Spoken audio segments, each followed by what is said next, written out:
Hey guys, welcome back to the Xan Man YouTube channel. I know it's been a few weeks, but it feels great to be back. I've had a lot going on the past couple of weeks, kind of ending the summer, hanging out with my kids, and also trying to get over a cold. I didn't make it to the show in Cincinnati. Unfortunately, I know that was this past weekend, but I was just sick as a dog, and I had some things that I wanted to do with my kids instead. So, uh, without further ado, man, this is episode 7. I'm so happy that we made it this far. This episode is going to consist of some random books and a few keys here and there. But I think you guys will be happy with this episode and the next few episodes because I have a few surprises along the way. But it feels good to be back. I needed a break for a minute to kind of reassess how I was going to do things with this channel. But without further ado, let's get this thing started. So, right in front of you right now is what issue? Catwoman number 3. Now, this is how Art Germ should be doing covers. Now, I know you remember on my, if you don't remember, it's fine, but on my, I think my second or third video, I went on a Catwoman rant because Art Germ had put out like this kind of basic ass headshot of Selena Kyle, and it just, I don't know, it's just, everybody was like gushing over it, but I was just like, that's anybody could do that. Any artist can do a headshot. But this right here, this shit is beautiful. This is gorgeous. So, Art Germ, man. I mean, I love your artwork, but keep doing more of this. So yeah, happy to have a clean copy of that. It went off the shelves pretty fast at the one comic book store that's closest to me, so I was happy to snatch it up on my lunch break. Another book that I snatched up on my lunch break that I'm happy to have is The Unbeatable Squirrel Girl number 36. Now, I was looking this up before I had actually bought it. This is actually the silent issue.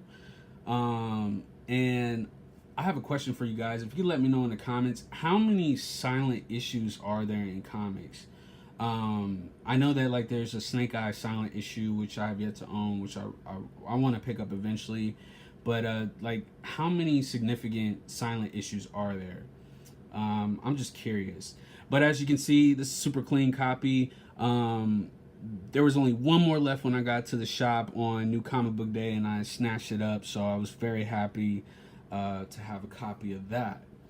Moving forward, I picked this up when it came out. Here is Venom number 1. I'm hopping on the Venom hype train. I really like the artwork that's coming out as far as like Venom is concerned, and the storylines as well. How they're kind of building on the mythos. So I'm very happy to have that, as well as the variant copy, too. So yeah, having both of those.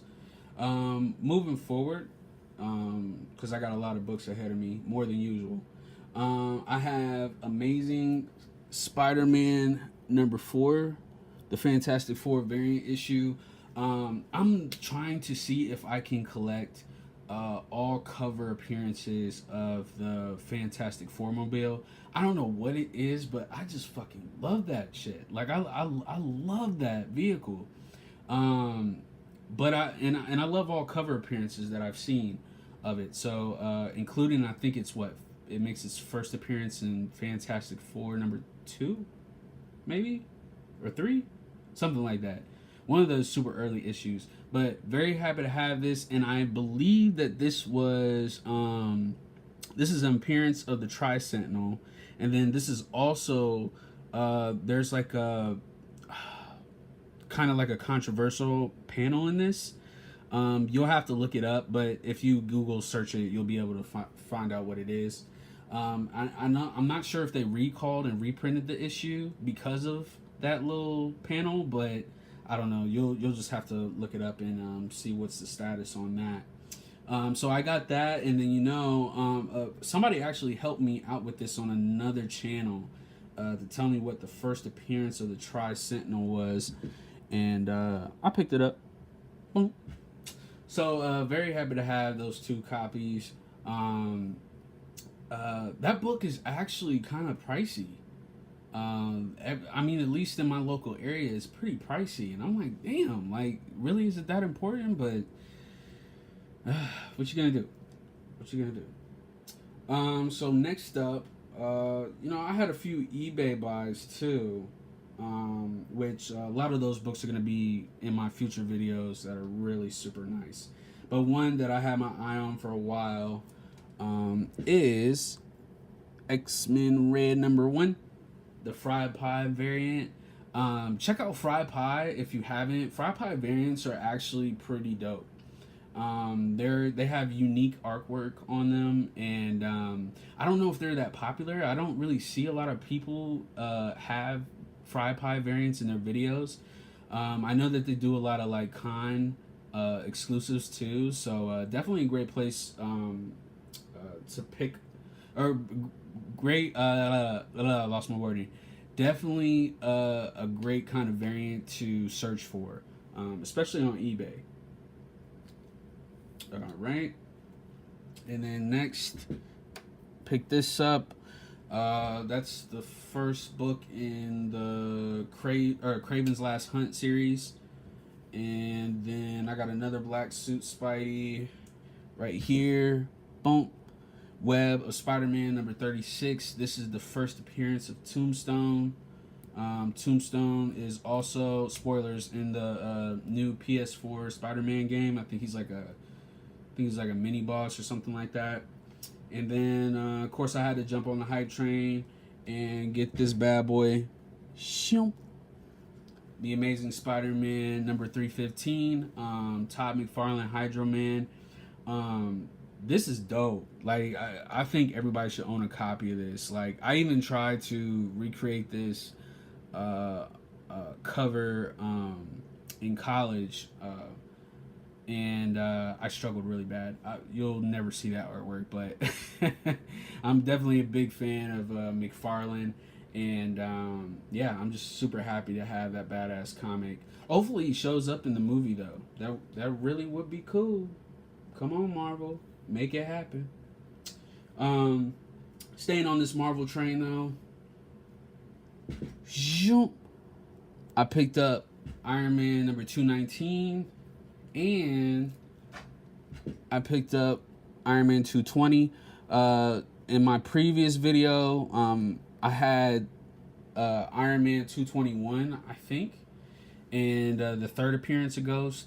And yeah, so I'm glad that I was able to. I told you I was gonna hunt for it. Get the first appearance and the second appearance, and I think there's a fourth appearance. Maybe I'm wrong. Yeah, I'm wrong. But I know that Ghost does show up again later on to fight Iron Man. So yeah, happy to have that one. And then next off, another McFarlane piece. Zoom. First appearance of Angela, right? Angela? Yeah? Okay. Very clean copy. Happy to have this one too, just to add it to my little Spawn collection that I got going on. I don't really care for this book that much, but I know that a lot of people love it. I do know where there's another copy of this, so I may cop it just to, maybe just like sell it, or something like that. But I don't know. We'll see, because I'm still not getting good at the doubles thing, but I don't know. We'll see what happens in the future.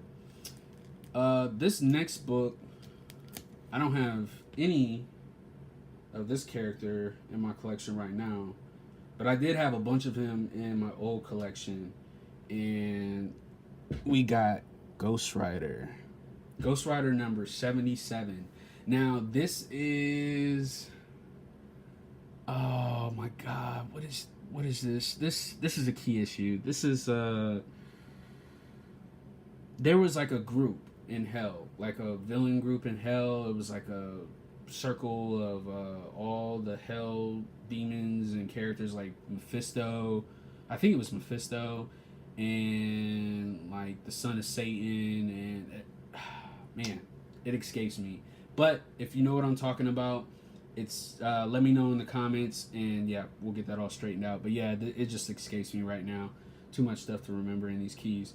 But it is a key issue, and it's the forming of that group. The first time that all the like bad guys in hell like started working together and shit. So very happy to have that little key. I paid next to nothing for it. I don't think anybody knew what it really was, or thought it was just like a filler issue. But yeah, I haven't seen anybody have this either. So very happy to have that.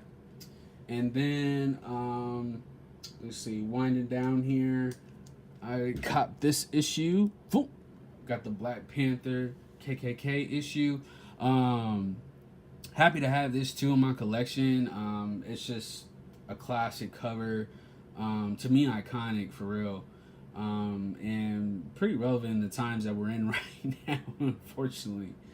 But no, I'm very happy to have this. My dad actually liked this book too, so he took a read of it, and he got into it. So happy to have that in my collection. And last but not least, I've seen this book for weeks at one of my local comic book shops, and you know, I kept staring at it every time I came in. I was just like, I'm gonna get it, I ain't gonna get it, even though I knew it was a key issue. But let me just drop it in front of you. Boom. Howard the Duck, number 13. Now, on this sticker that was on there at the store, I left the sticker on here. Funny thing, so it says first full kiss in comics. So I'm thinking like, okay, like it's the first like makeup kiss, like between, you know, like two comic book characters or something like that, or full on first full kiss, you know, with tongue action and all that shit, you know what I mean?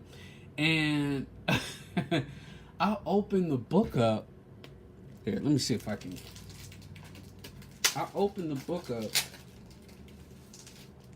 and I'm flipping through it, and I'm like, okay, so I'm looking for, you know, this big like splash page of like a kiss or whatever, and no, you know what this was?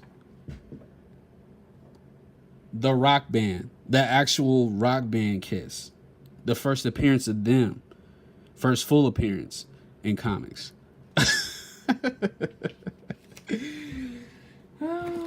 So yeah, that's me, you know, looking like a complete goofball, thinking you know, that I had something completely different. But what are you gonna do? What are you gonna do? Either way, I'm happy to have it. It's still a key. I want to thank you guys for watching the Xan Man channel. Thanks for tuning in to episode 7, and I got more great books to come. Remember, you can follow me to see my awesome artwork on Instagram at @theartzaddy.